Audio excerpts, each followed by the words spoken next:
We're broadcasting. Hello, Internet.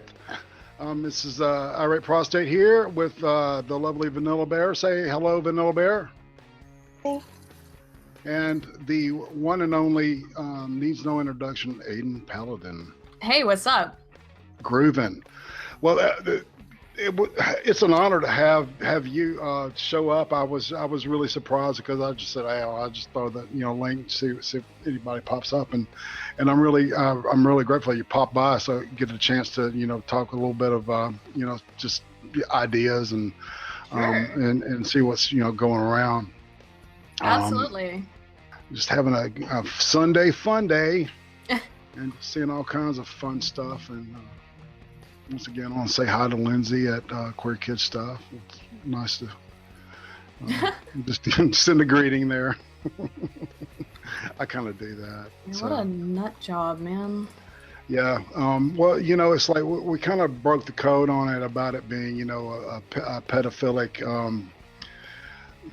grooming type channel, and now they're getting political. So it's not, with their deal, it's like what I see is they're just trying to create a whole, a new generation, because I think that what they're seeing is that this current generation, and maybe the one behind them, is a lot more right leaning than they would like to have. So they're focusing on toddlers, Yeah, I mean that's terrifying, but yeah. And get them, slinging hammers and sickles and shit. And it's like so expecting 15 years we'll have a whole bunch of freshmen bisexual communists entering the college system. So well, that would be what their goal is, essentially. Is to, I mean, it would make sense because they've tried it and they've gotten away with it a lot. Mm-hmm. They've got to now maybe move younger, because Generation Z is not putting up with it. Exactly.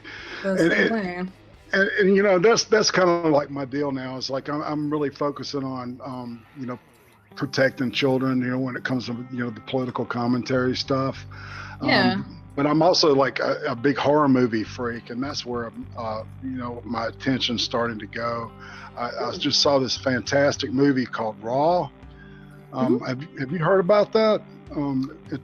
No, I have not.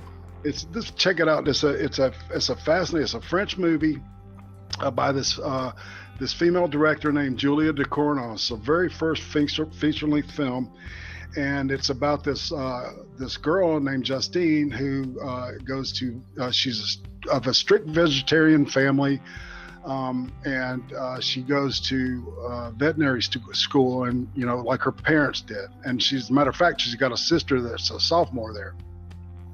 And so it's a freshman. They go through these hazing rituals, and one of the rituals is that she has to eat I believe it's a kidney, part of a kidney from a rabbit. And she resists, but her sister says do it, and pops it in her mouth. And after she consumes the flesh, she starts going through these reactions and stuff, and it culminates in the only way she's satiated is through cannibalism. Oh, okay. And it's fascinating the way that the movie's constructed, and the way that she deals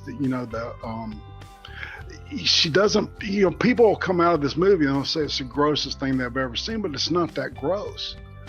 It's kind of like if you ask somebody that's seen the movie Halloween, and they'll say, oh, that's the goriest movie, but there's not any gore in it at all.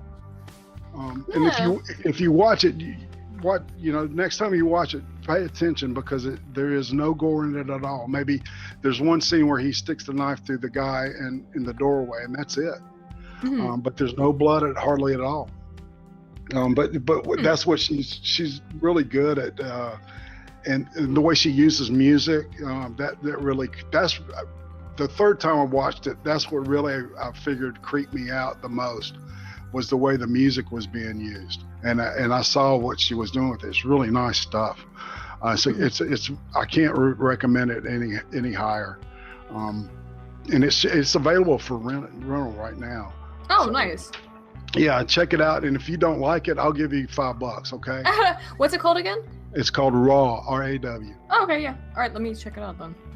I'm sure you don't mind if you read what you read. You don't mind a few subtitles, do you?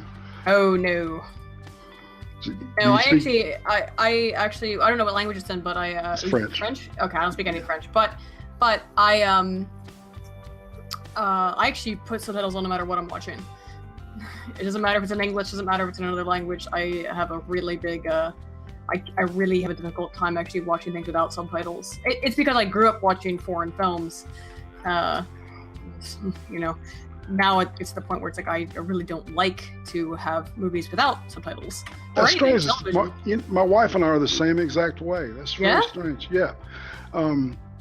We whatever we watch, we have subtitles on just to see, because a lot of the stuff that we watch is British. And Vanilla Bear, some of those accents, man, are just, especially when they're like whispering or mumbling, I can't hardly understand, what they're saying. So I struggle. Even I struggle. Oh, really? Yeah. And you've got a strong. Jason Statham is the worst because he's got that deep voice, and Yeah. I can't understand him most of the time, but then you're looking at to me it's fitness, so. I just like it. Because then even if it's you do understand it, but you just like miss a line, it helps to have that, I think. Yeah. Exactly. So because I like to know what I'm watching. Because my dad, he's deaf as a stump, and he's 78, and he'll watch the same shows that I do on TV, and.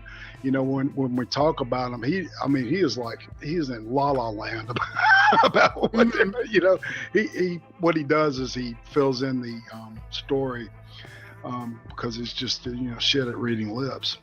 Mm-hmm. So he makes his own narrative, man. It's funny as shit. Oh yeah, my grandmother used to do that. Yeah. Or when she was still living at home with us, or it's kind of like what we would do is we'd be watching. We'd have Fox News or whatever on, and we would be talking about whatever the news story is. My dad and my family would be talking, and she would just burst out and be like, "Oh, did you hear such and such happened?" Because she was reading the scroll at the bottom. So it'd be something totally unrelated. She just like, "Oh, look at this," and just jump in like she had an idea of what was going on, bless her, man. She was a good idea. God bless you. See, speaking of like uncomfortable, have you ever seen the movie American Beauty? Yeah, years ago. The first time we saw that was with my wife, with her grandmother. Ooh, right, and her grandmother's sitting in between us, and the first scene in the movie is this guy spanking his monkey. Yep. For years, in a totally different direction, for years I hated the movie Anchorman. It's not like it is at this point like now probably one of my favorite comedies ever made, but it's because I saw it in the theaters with my dad when I was 15, and it was just like, ooh, no. Embarrassing. Right, exactly. Man, I'll tell you this. I know we were talking about some. I'm not going to go there. I just. But yeah, some other good, horror stuff that's really out there. Some weird Japanese stuff. Oh, that's my area. Have you seen Uzumaki? Yeah, Uzumaki's good because it's based on what's his name? Junji Ito. Manga. Got the same name. Exactly. Anything Junji Ito is great. Uzumaki is crazy and amazing. I always tell people to check out Shiraishi Koji as a director. He did Noroi the Curse, Karuto, and Occult. Now that is confusing because Karuto means cult, and it's just the Japanization of the word, and then Occult is a totally different movie. But if you like Lovecraftian kind of stuff, very weird, then check out Shiraishi Koji. I love Lovecraft. Occult and Karuto, and then also Noroi the Curse. All of them have the elements of Lovecraftian weirdness in them, but particularly Karuto, K-A-R. What's the director's name again? Spell it, please. Oh, it's Shiraishi Koji, so Iraishi, and then Koji, Koji. Okay, Koji. Okay, cool. That's awesome. So, so we've had a nice little exchange of weirdness. So I guess you've seen Three Extremes. Oh yes. You know, some of the classics there. Have you seen any of Polanski's The Apartment trilogy that he did? Here's the thing about horror. I'm actually really ignorant about horror that's not Asian. Okay. I'm very I've seen like some of the classics, but for example, like what had I never seen? There's a bunch of like classic American horror in particular I'm completely just clueless about. Yeah, and that's a good thing in a lot of ways. You know, there's because it's just so formulaic now. Yeah, that's been what drove me. So it never interested me in it, I should say. I hear you. And I've liked some of it. No, I mean, I've liked some of it, but it's just always kind of, you know, yeah. It took me away in some measures. You like Cronenberg? Cronenberg is who? This is how I always think Cronenberg's Alpha. David Cronenberg is. The Fly. Yeah. The Fly. Yeah. Scanners. Scanners is fucking Scanners. Yeah, exactly. Anything that he's done, any of his early stuff is just fantastic. Dead Ringers is a really subtle but just Crash. That is a trippy movie, man. Oh, okay. It's about people that can only have sexual thrills during automobile accidents. Oh, fuck. Yeah. So it's like, oh, okay, man. Yeah, exactly. Let's see. But yeah, the Polanski, the trilogy, it starts out with Repulsion, and then Rosemary's Baby, which is I love Rosemary's Baby. That's that's the second one in the trilogy, and then the third one is the best. It's a movie called The Tenant, and I highly recommend that. I had no idea that was a trilogy. Yeah, they're not. They're all. It's because they're all in apartment buildings. That's the thing that kind of ties them all together. The weirdness of the neighbors that you don't know but or the ones that are banging on the ceiling. When you're just barely walking around. It's that kind of thing. Mm-hmm. I know you got some neighbors that drive like loud motorcycles and stuff. Isn't this freaking fun? Yeah, I'm getting severe. I really need to move the fuck out of here because it's like there's a creek. Okay, so what it is, there's a highway, and on the other side of the highway is a creek. So guess what I get? I get flies all during the summer and little gnats all summer long, and I get these shitty cars. And in the summers, they all decide to drive their motorcycles around too. And they were loud as hell. I just ordered, because I don't know what else to do, I just ordered a bunch of foam to try and mitigate some of the audio disruptions. But I don't know how much I can do. I'm going to have to just paste it all over the window. I don't know. The window is really where it's going to come in through the heaviest. Yeah, it's because it's the thinnest. It's acoustically, it's real reflective acoustically, but when it comes in straight, it's almost transparent. Right, yeah. I just bought some acoustic foam to try and mitigate some of the sound, but honestly what's going to happen is I'm probably going to move in the next 6 months, 3 months, like that. That's awesome. I'm going to try to be closer to my dude. See if That's right. HB, how's he doing? He's good, I think. Yeah. See, I watch him every night before I go to bed. I know, that's how he's the one you take to bed with you. Oh, that's how that started, actually.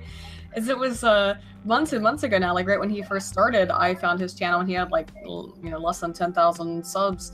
And it got recommended to me on YouTube, and that's what I would do. That was before he was streaming, so I would just listen to his videos before I went to bed. And now, I guess I fell in love with the voice, man. Well, and and he's really I like the way he makes points, and he reads. That's what I love about news on YouTube. It's like I end up telling my mom and my dad about stuff, 6 months before it happens. Before, I know. before they find out in the mainstream. Yeah, I know. It's crazy, all right? this Debbie Wasserman Schultz, threatening the DC cop and stuff. It's like, we were reading about that when it happened. I know, and only now you're starting to hear it. I keep seeing it showing up on the news. I'm like, yeah, that's really old. Yeah. Why are you just now finding out about this? It's right. I know why they're trying to hide that shit because they don't want anyone to know. No shit, burying it, trying to bury that shit deep. Oh, because it's damning. It absolutely is damning. Man, they're all over this Russia shit, man, and they have got a gold mine that dwarfs Watergate. I mean, if they really open this thing up, man, it would be amazing. I mean, we'd get blown away literally by the shit. I mean, because every time I read, the Podesta emails, it's like I'll just like go, okay, I want to hold my breath, and I end up reading, like 30 or 40 of them because it's just so weird, man. Some of that's just like, you talk about Lovecraft, man. It's like, oh my god, it's time for pizza. Creepy shit. That made me jump then. Vanilla Bear, are you familiar with all that stuff? The John Podesta emails and that came up through WikiLeaks? No. Yeah, he was the guy that ran the campaign for Hillary Clinton, and a bunch of his emails became public last year, and there's so many of them. They're still going through it, and we're learning something new all the time. I think I did hear something about that, but I don't really pay much attention. Yeah, there was this one that came out, I think it was on Friday. It was talking about, Judicial Watch released it, where Huma Abedin had said something about her having dinner with Soros to make him happy or something like that. And Lynch's name was in this chain too. I thought that was interesting. I'm sorry. I see. The ADHD is really bad with me. So. Oh no, not at all.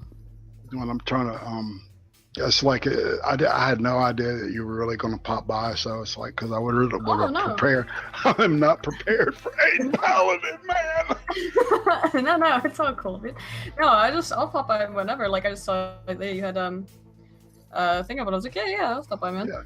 And I figured, it's like, well, I don't want to, get serious with her, because I think I said something about whether you liked horror or not. So I knew that was probably something we could, talk about without, getting a little, without getting heavy or, depressing and shit with it. I love the French stuff because have you seen Martyrs or Le Vide? What's the French movie I saw? What was that French zombie movie I saw that was alright? It was a little bit more relationship focused. Contagion or something like that. That's an indie flick. And Contagion is really good for an indie flick. I mean, that STD kind of thing. Yeah, that is it then. That's the one where it was like it was an allegory for STDs. Yeah, that's what I'm thinking of. I don't know, man. Like Mutants. Did I watch that? That looks familiar. Martyrs is the one you want to see. Okay. That'll blow your brains out. That and Raw. If you had to watch two tonight, those are the ones I would tell you to watch. Yeah, I'll write them both down. Okay. Yeah. And then the Polanski stuff for when you're like feeling like getting like weird. Well, I like weird stuff. Generally speaking, I do. I love my brain scrambled. Just scramble it. Oh yeah, that's exactly how I feel about all that stuff. It's like the more like, okay, so here's my quick rundown or my opinion on horror, is that you can show me a spider monster, and if I'm terrified of spiders, it's probably going to disturb me on some in-depth, metaphysical level because it's like getting at something in me that scares me. Yeah, primordial, right? Yeah, but you're scaring one person with that. Not everyone's afraid of spiders and snakes, even though we have evolutionary reasons for being afraid of them. They don't still bother everybody. What you need to get at, so you've probably heard this is just not just in horror, but in literature in general, is and film, which is show, don't tell.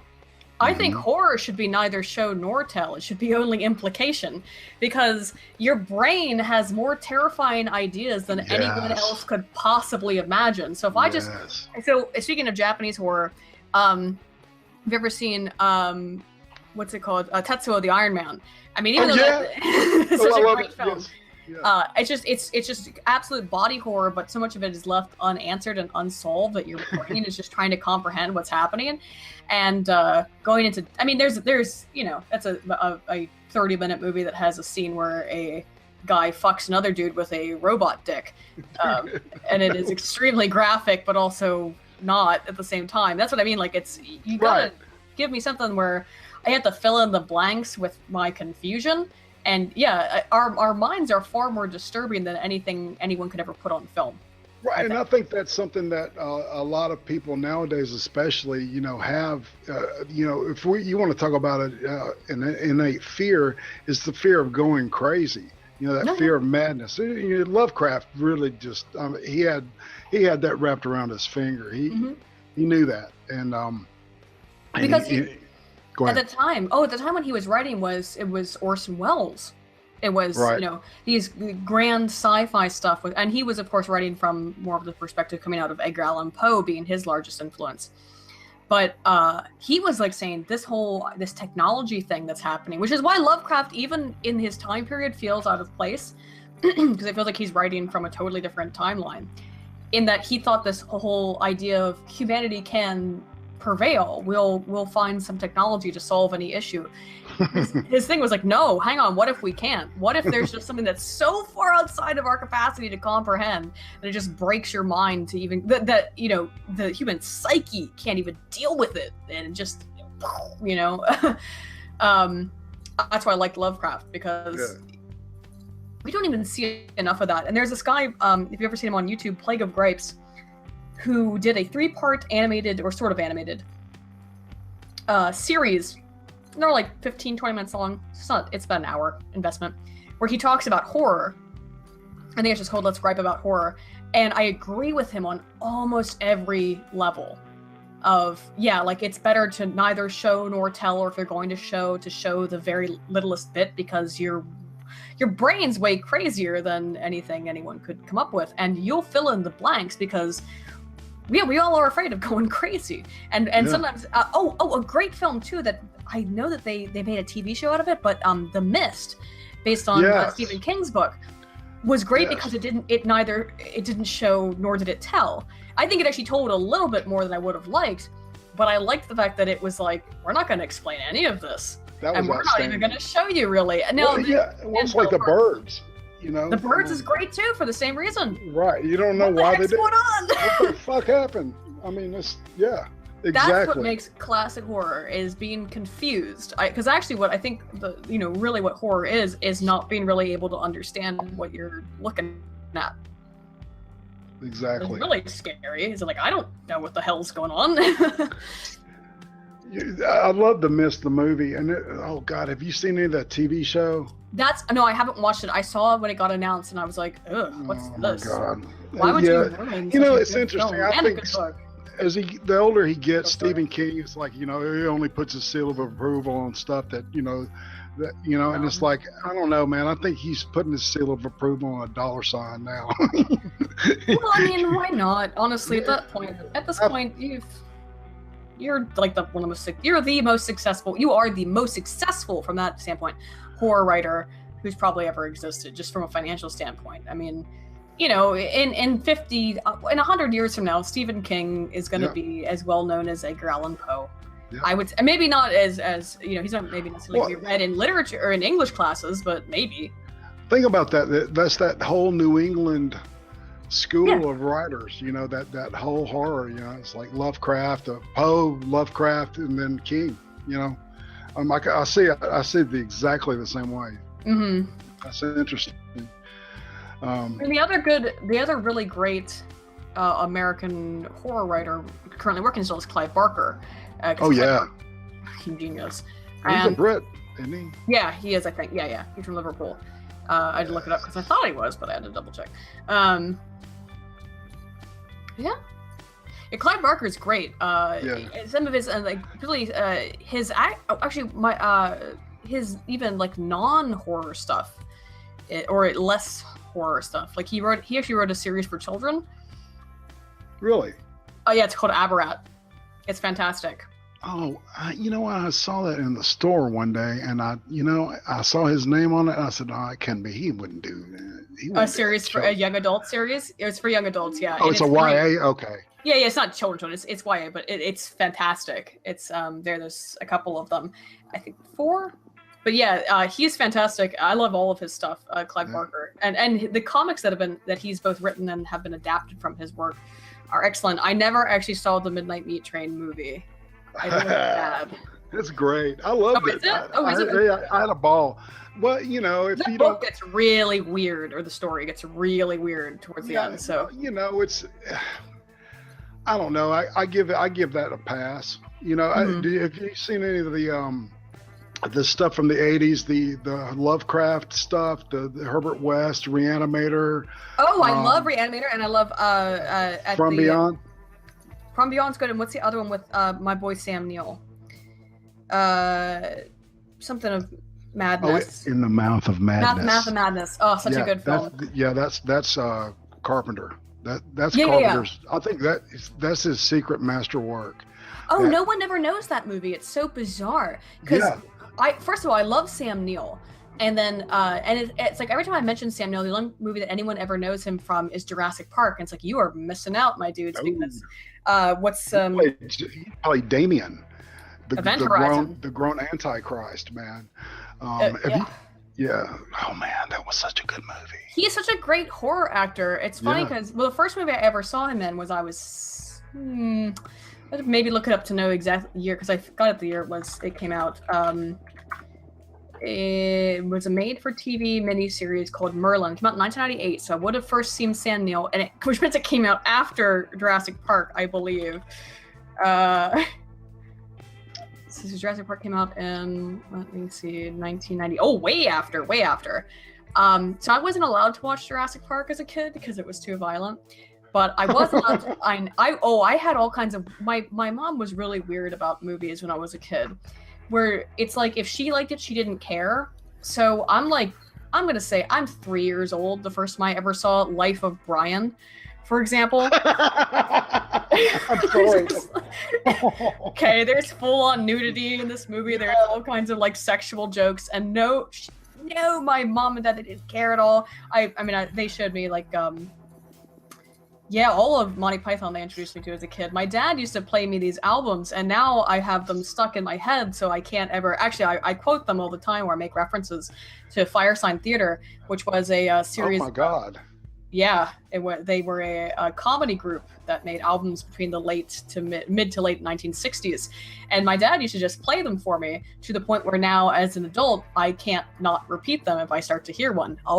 We'll be at the Thanksgiving table, and something will come up that will spark some Firesign reference.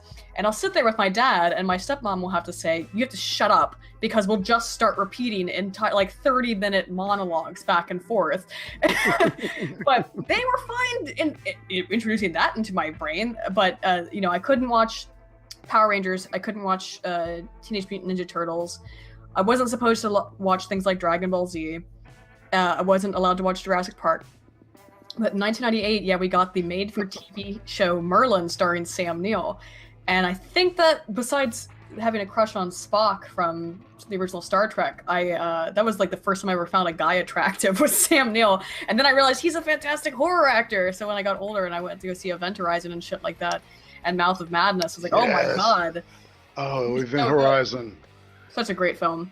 Oh my God, that is so beautiful. That is the perfect, it's like next door to Alien. It's movie, way up there. That's another one that doesn't get the attention it should. I think because it's so weird. It's just so weird. Well, and and there's scenes of him in hell that they cut out. And I know. Oh, this is why you need to watch Karuto. Yeah. Okay. Oh, is he on YouTube? I'll have to find. No, I'm saying this is Shiraishi Koji's movie Karuto. I think it's. I always get them confused. Is it Karuto? I even get them confused. Karuto. I was going to say, I have Not Insane or Anything You Want To. It's Occult. It's the movie Occult by Shiraishi Koji. Is the movie Occult with an O. Yeah, that movie came out in 2009 in Japan. There's a scene at the end where it's very, very, very reminiscent of Event Horizon, where it's like, without spoiler, how much do you care about spoilers? Because I'll tell you. Look, you can spoil anything. I'll watch it 5 times. That's how I feel. Spoilers don't. There's actually a lot of research on that, which is, interestingly enough, people who tend to be like less need for cognition, to people who don't care so much about high levels of information, they tend to they don't care about spoilers. Actually, sometimes it improves their enjoyment of a movie if they don't care about having tons of information thrown at them. But I'm a very high need for cognition person, which means that, as usual with statistics, aggregates show something in general, but not for every individual. Because I'm high for need for cognition, and spoilers don't bother me at all. Actually, I like them.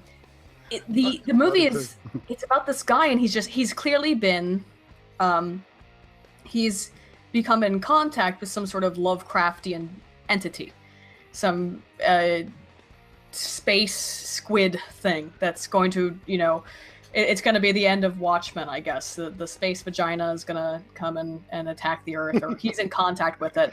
And at one point, they even find a rock that just says Cthulhu on it or something. It's like a secret cult that worships Cthulhu. Like I said, nobody knows about these movies because they're so weird in Japanese. But at the very end, like I won't say exactly what happens, because I do think that the end is a little bit of an interesting twist.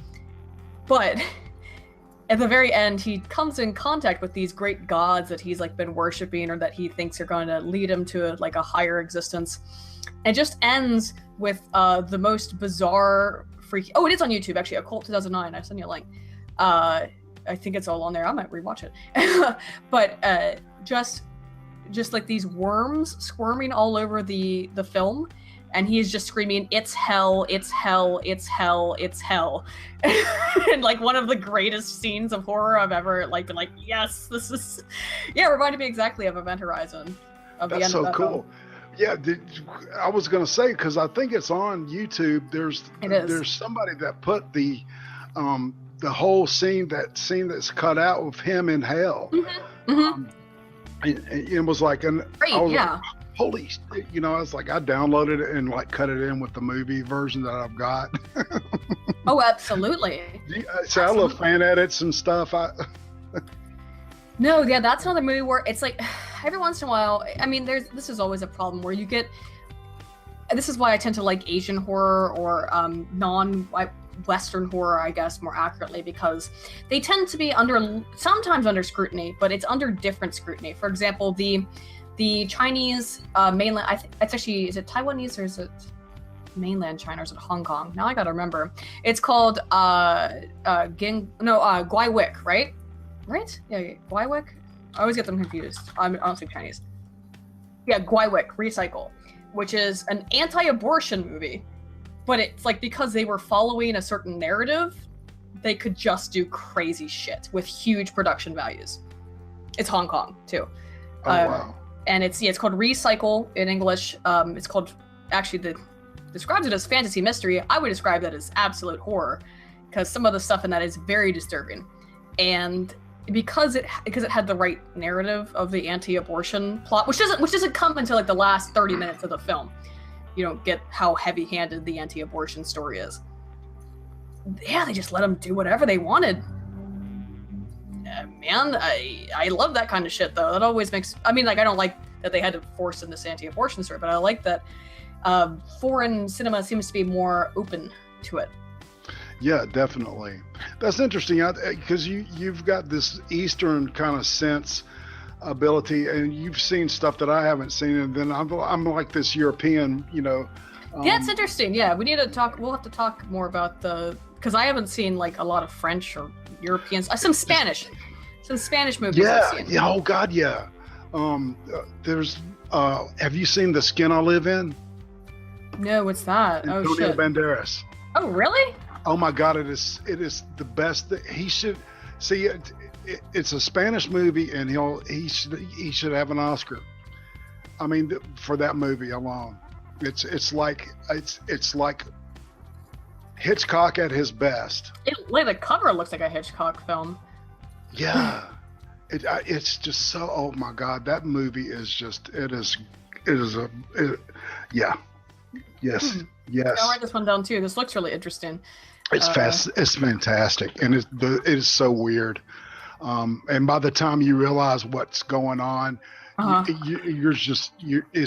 you're like at the end of the film, and you're going, "Holy fuck, holy fuck." Oh shit! Okay. It's one of those.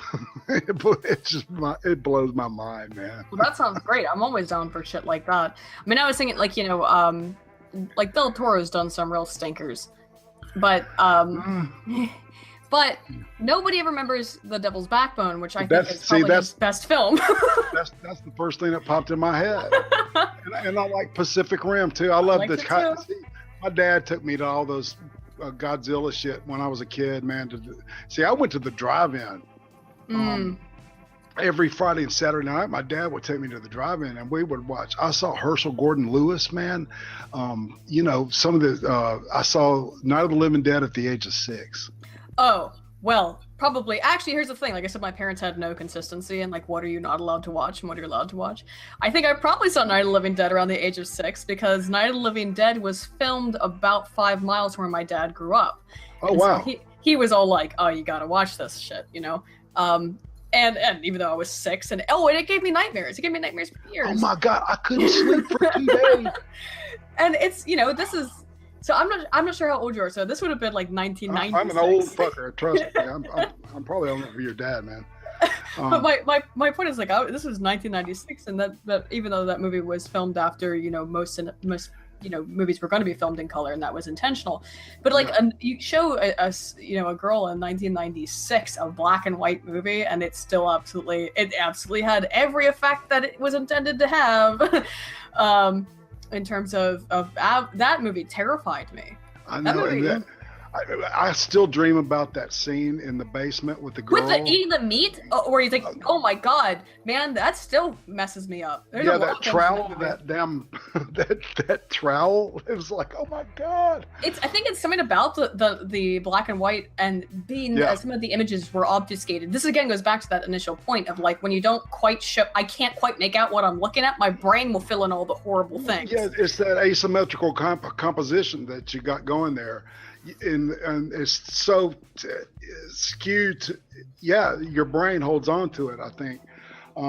It's trying to figure it out. It's like it's trying to figure out like makes sense. Out of insanity. There's an interesting thing in the way that the right and left brain communicate. So like when you initially process information, this is visual, auditory, all types of information that our brains processes.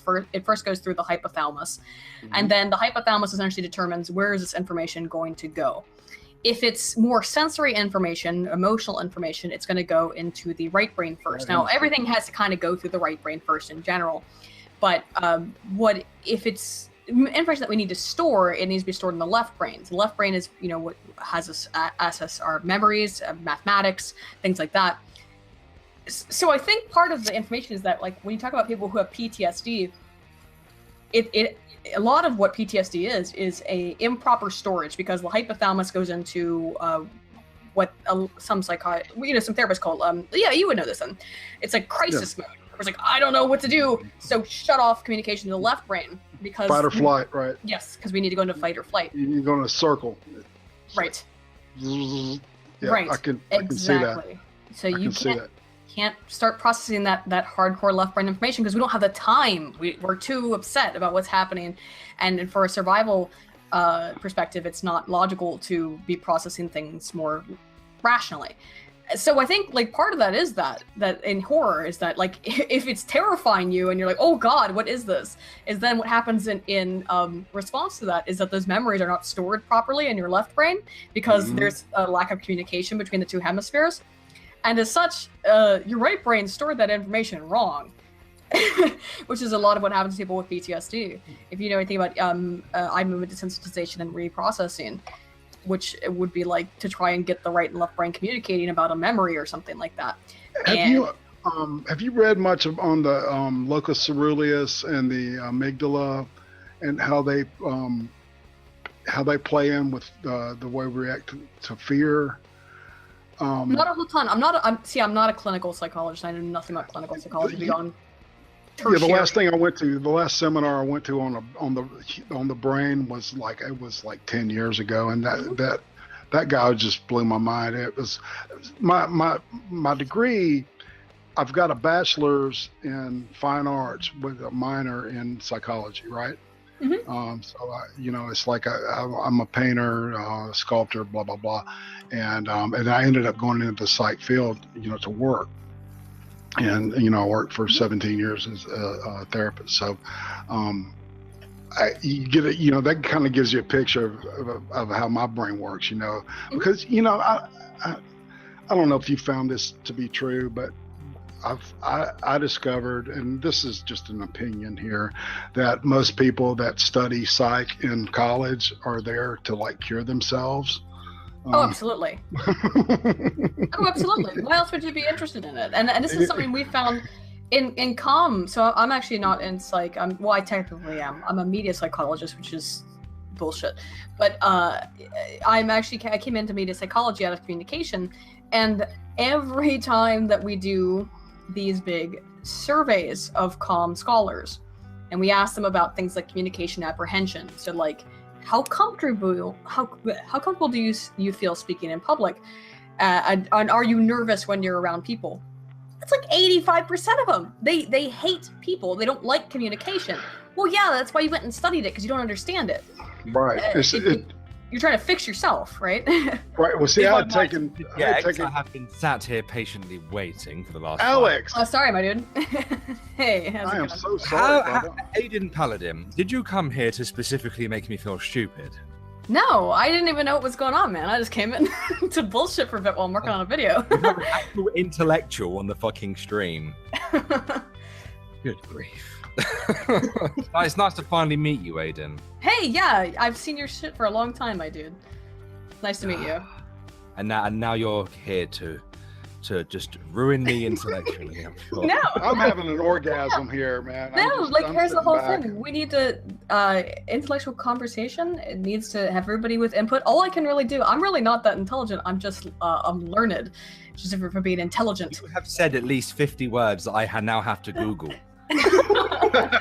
Yes, he will Google and he will write it down. The closest thing that I come to when it comes to intellectual stuff is electronic warfare. That is it. None of this sociology, psychology stuff. All this stuff blows my mind. It's just interesting to me more than anything, and it interests people like us on YouTube too, which that's worked out well for me. That's when I can understand it, Professor Aydin Paladin. I am a professor. I don't like people call me doctor because I haven't earned that right. But professor, you can do that. Technically, is correct. Well, there you go. See, above my pay grade already. No, not from a financial point of view. They don't pay me fucking anything, dude. Well, it was like your psych. So your psych stuff is basically rooted in research. Oh yeah, I'm a research, entirely research oriented. Did you not do any kind of clinical? I had to learn how to administer the Weiss IQ test, but that was for extra credit kind of. Well, it wasn't for extra credit, but it was for a research component that I had to fill in undergrad. So that was 8 years ago. Dude, I used to have to score those old MMPIs. Oh my god! I can do the Myers-Briggs. Or is that what you're talking about? I used to have to do that for my old job when I worked in HR. Multi-phase. Well, I know what that. Oh, 600 questions and shit. Oh shit! Yeah, and then I forget some of the ones they used to make us do for the HR stuff I used to do, where it's we had to, it wasn't just Myers-Briggs. They had a whole battery of tests that we had to administer. That I'm not even talking about the Weiss and the more intense IQ stuff, but also just personality. Are you going to get along in our organization? Completely pointless tests that mean nothing. That peer-reviewed research shows over and over again don't have any real effect on anything. Well, aren't they really just looking for people that are going to go shit up the fucking place when they get fired? They're trying to. You may be able to shed light on a test that I took for a job. And they were trying to test my personality trait, so they were trying to put me in a box. Right. Probably Myers-Briggs. Four different major traits, and one of them, I landed in the pragmatic section. Oh, yeah. Shoot. It's been I years don't since know I've what done the this. name of the test is called. No, that sounds really familiar. These weren't things that I got taught in school, so I kind of like relegated them to pointless information. So they went to the back part of my brain. Yeah, I think that sounds familiar though. Generally speaking, all those personality tests are really worthless. Yeah, I had no idea why they made me sit it. They tried to make me sit it the second time as well, because I didn't fit into any of their boxes properly. But I was like mostly pragmatist. Yeah, prostate, I guess that's weird to call you, but I think you're mostly right in that they do that to make sure in part that you're not going to shoot them up if they fire you, but in part it's to see like if you are going to get along with the corporate culture. The interesting thing is that the only job I ever worked for where I absolutely hated the corporate or the culture was where they didn't make me take one. Oh. So that, I know it's not that's an anecdote obviously, but they I worked for this very stiff, all the men wear suits every single day. It doesn't matter what you're doing, you wear a suit every day. The women all have to dress like it's literally Mad Men, and I hated it. I just despised it because I'm so schlubby in comparation. And so, you love the laid back atmosphere of academia. Exactly. I like that very much. Now, if you're a little bit too schlubby around here, then one of the professors, I won't name names, but he will come by and be like, "Oh, you're wearing that today? I see." Hey, one of the most published people in this entire field of research, and I do mean the entire field, not just something stupid like media psychology. If you look up top communication science or communication studies professors, he's in the top 10. He is very catty. Yeah, I think I know who your boss is. So. Oh no! You might. No, not my exact boss. My exact boss is like the nicest guy ever. But both of them. But yeah. Yeah, you're the one that takes credit for everybody's work. No. I'm not gonna. I will not hold you to that. So I will not let you answer that question. I've been pretty honest about a couple of things involving my where I'm at, and I don't say anything rude about anyone, which is I think why they don't care. I also don't say things that I can't back up with research or data, which is another reason why I think they don't care that I do this. That they're kind of like, all right, you want to supplement your income with now. It's not right or nice to be a conservative on the internet. They're not supposed to, or anywhere, I'm sure. We're not supposed to be a conservative. That's a naughty thing. Aydin, I think as a collaboration effort between you and I think you should give me active therapy. I can't do that. I cannot do that. Record like 10 1-hour hangouts. I could put some nice graphics overlay, edit it and that, and then I think that would be quite interesting actually. I can't do that kind of stuff. I have no ability to do anything more on the practical side of psychology. I'm a complete researcher, which means that I'm pointless. But my daddy issues. My daddy issues. Tell me about your mother. How do you feel about that? Oh man, I couldn't even do it like as a joke. I would be so bad at it. Because this is the whole thing. I remember when I first started to go into psychology, because I have 3 undergrad degrees, and one of them is in psych.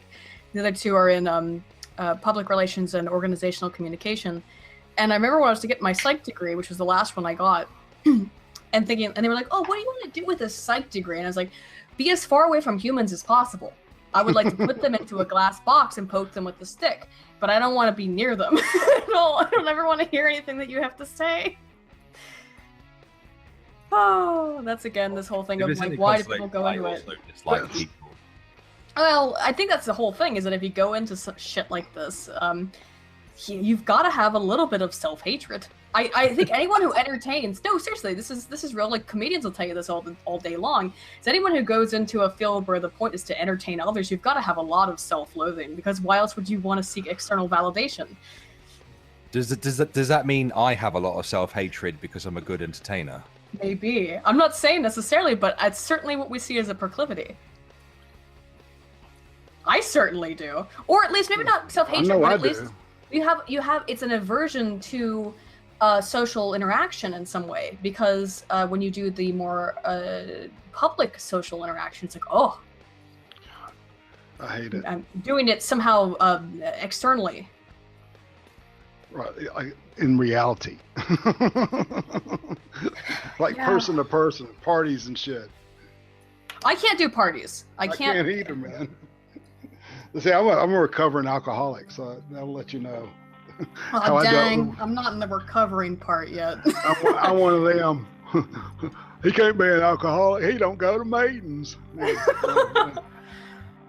Oh, dude, yeah, no, that's how I'm trying to like ride that shit out. It's just I heard that, man. My liver's like so hard I could probably break stone with it. That's how probably I am. Yeah. Oh, dude. But yeah, I've been sober for a while. So what? No, good for you. I am envious in a way. The one thing is that like it helps me get shit done. I wish I could still buy weed here, because that also, if it's the right strain of weed, I could get way more shit done. But I can't find anyone to sell me any marijuana. Well, now, see, I have chronic pain from surgery. I'm all fucked up, man.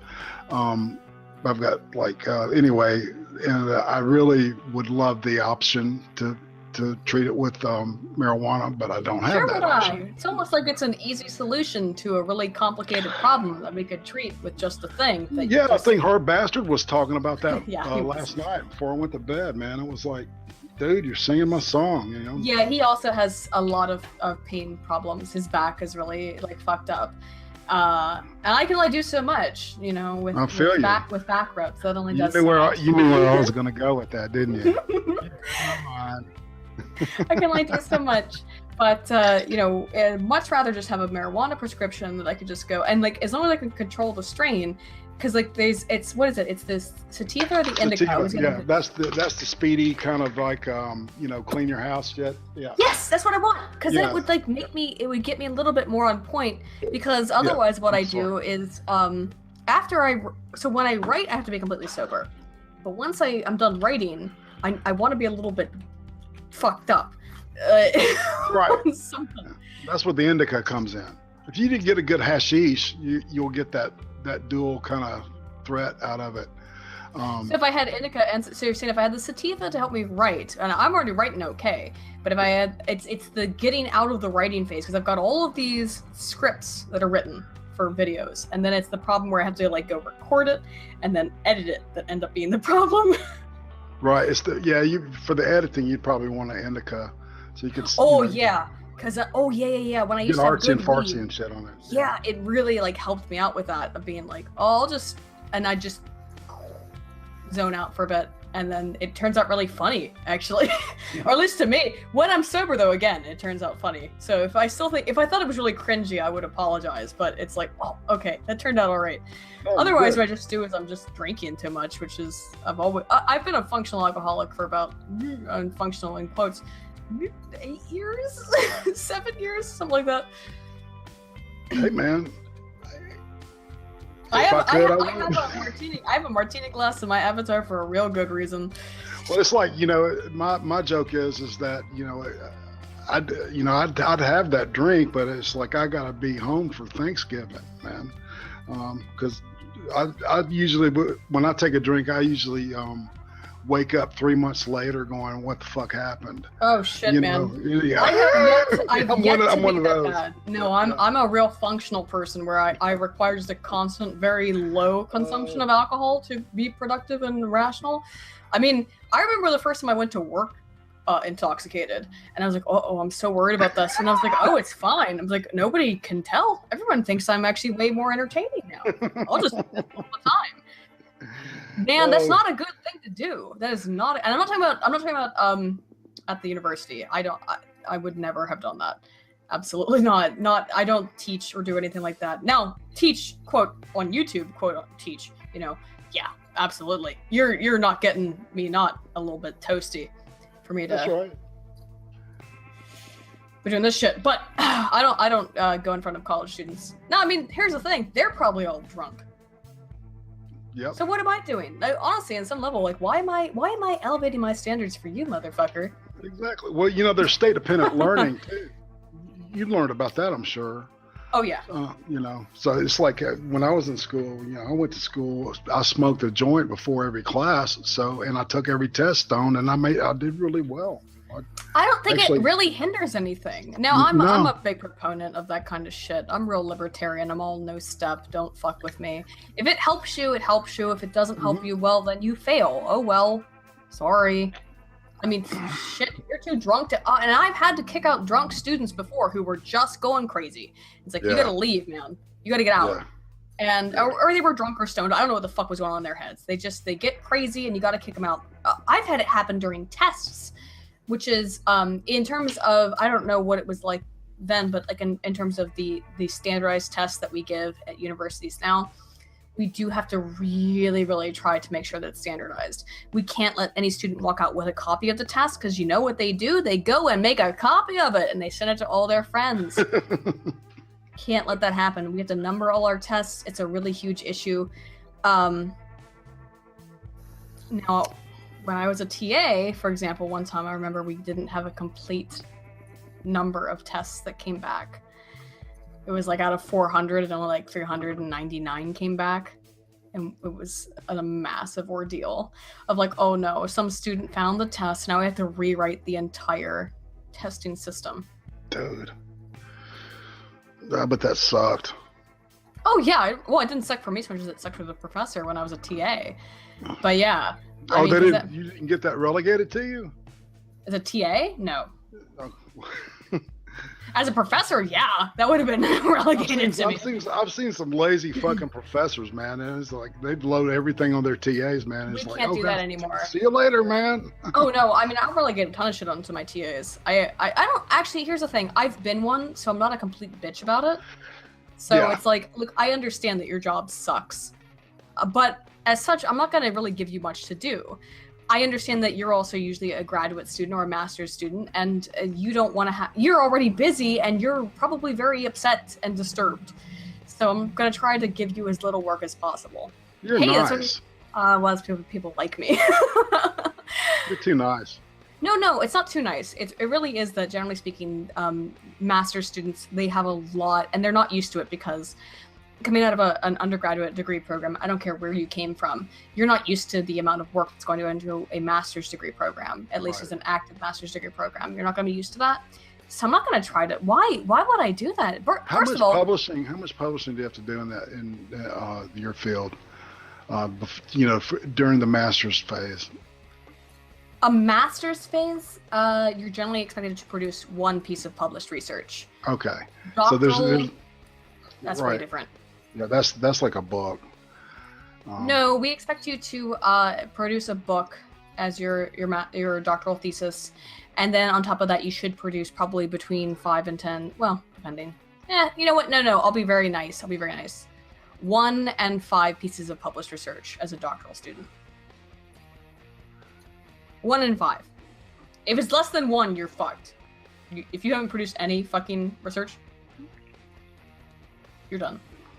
Bye. Dude. I miss academia. I'll be honest with you. I do miss that bubble,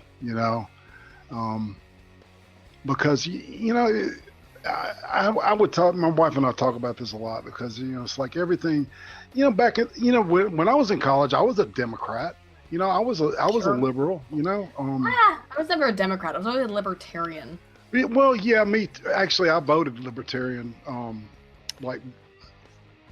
I'm not going to tell you when I voted for the first time because you'll know that I'm an old motherfucker, man. So we'll just guess. And but yeah, I voted. Well, I'll tell you this. I'll give you a little bit of history. Where I live, my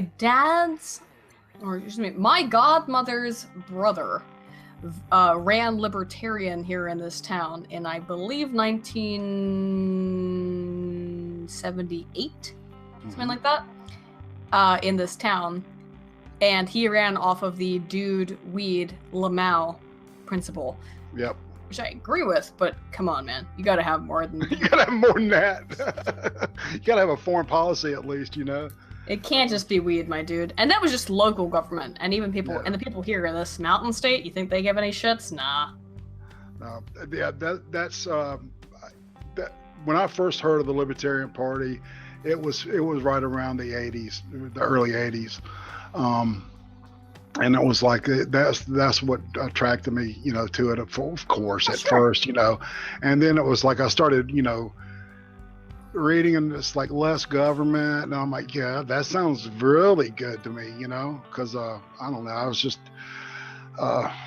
came through the Carter years, and then we went into Reagan, and it was like people were saying, oh shit, everything's going to get bad, and I was like, everybody was making money during, I was like, I didn't understand it. Why did everybody hate Reagan so much? Because everybody was like getting rich, man.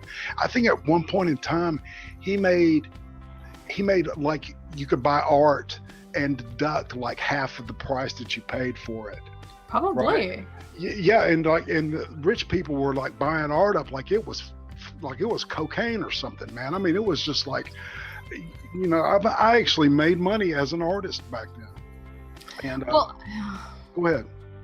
No, I mean, that's really interesting to see that difference over time. Right, and you see, everybody's like, the first thing the Republican, want to do now is the art is like, it's useless. Boom, get rid of it. Whereas Reagan, see, he was an artist. He was an actor. And I think that's probably where part of that came from. And, that was probably Nancy too, kind of. Right, though, but that's what differentiates. That's what differentiates potentially, like Republicans from conservatives. Conservatives, I think we generally see that there is a value in art if anyone wants to pay for it. We're like, does somebody want to buy this? Is there a value in this? Then good. But Republicans, they tend to. I don't like the Republican Party. I have never been a Republican. I've always been a conservative, but not a Republican. Right. Yeah. Well, see, it's like I'm conservative about some things, and I'm extremely liberal about others. Sounds like a libertarian, my dude. Exactly. That's the way I've always been. It's like the one thing that attracted me about Christianity was like, Jesus said love everybody, and I'm like, I'm down with that shit. Yeah, sure. The rest of the church stuff I can't fucking stand. But how weird is it that Christianity gets such shit on when it's like you can be? I think I understand why Christianity gets shit on. I understand why the proselytization. I mean, that's what got me was people sticking shit in my face, telling me I was going to burn in hell because I didn't believe what they believed in. No, fuck off. I believe in Jesus. I like Jesus. He's cool. Shut up. And they're like, no, you're not believing in Jesus the right way. You gotta do it our way, man. No. Fuck that so hard. Fuck that, man. I'm not a Christian. I'm an Odinist. Well, Otana is a sort of a joke, but like I actually am an Odinist. I'm a I was explaining that to my wife. She said, what does that mean? And I was like, it took me 30 minutes to explain it to her. To explain what Norse paganism is? It's pre-Norse, isn't it? It's just Norse. Yeah, okay. I believe in Odin and Thor and Freya and a lot of the Norse gods, and I do. And here's the thing, I was really sick, and I basically was like, I was trying to figure out, because I did a lot of research, and I found like, people who have strong beliefs, they tend to do better. They're in less pain. I was like, okay, well, let me try. So I tried every religion, man. I tried Christianity. I tried Judaism. I tried Islam. I tried every major. I tried Buddhism. I tried Zoroastrianism, and it's just like, you know what? What happened is that it just turned out that my dad at the same time was doing this research where he found that our family, when you look at my family tree, you go back to my 45th great grandfather, it's Odin, king of Asgard, as it's listed on the absolute end of our family tree. And I said, that's the most awesome thing that I've ever seen. That is crazy, man. Because basically he traced our family back to the Shakespeares, who at some point got raped by some Scandinavians. And, so we're all really British, essentially, and Irish and Welsh, mostly Welsh. But, so it went back that far. I was like, that's freaking cool. And I'll become an Odinist. And it works for me. That's cool. Have you seen American Gods? Mm-mm. I've heard it's awesome. That was awesome, man. It's based on Neil Gaiman stuff. Yeah, exactly. Yeah, I'm a huge Gaimanite. I've got the entire Sandman run. Great comic. Yeah, you'd love my comic collection, man. I've got some awesome stuff, man. But I was thinking about opening my Patreon, and some of the stuff that's worth more money, I was thinking about auctioning it off, or doing a raffle with like some of the Patreons, like if they were like $20 a month and they've been in 6 months, like, you know, for every 2 months they were in, I'd give them, you know, 2 entries for the comic that's like worth $200 or something. No. My comics, the ones that are worth the most to me, aren't necessarily worth a lot of. Actually, that's not true. I have Daredevil #7. I also have the Amazing Spider-Man, which I forget is 23. It's been a while, where Daredevil first makes an appearance. Those could never go to anyone but me. Those are like, that's mine for 5 evers. And those are like some of my well, I also have the very first appearance of Galactus in the Silver Surfer. Oh, dude. Fantastic Four 23 and 24, something like that. Those aren't going to anyone ever. You those got the Silver Age. Yeah. Well, see, I've got like, you know, the entire, the first 9, I can't remember the name of the, well, anyways, Jessica Jones. Okay. Mm-hmm. I've got that. See, I could burn that shit tomorrow. It wouldn't bother me. It's stuff like that I'm thinking about doing that with, and it's worth a ton of money, man. I was just you know. Dude, I've got Spider-Man #50, Amazing Spider-Man #50, which is the one where he throws the Spider-Man suit in the trash, and the iconic cover, which sometimes gets up to like $500,000 depending on the quality. I've got that one. And we're not parting with that. I started reading that. I started reading Spider-Man during the Clone, right at the beginning of the Clone saga, right after the Punisher's first debut. The Punisher's the one that that pulled me into it. A lot of people say that. A lot of people, the Punisher, I think, because he was the first real character that wasn't gonna follow the whole like I won't kill anybody thing. Right.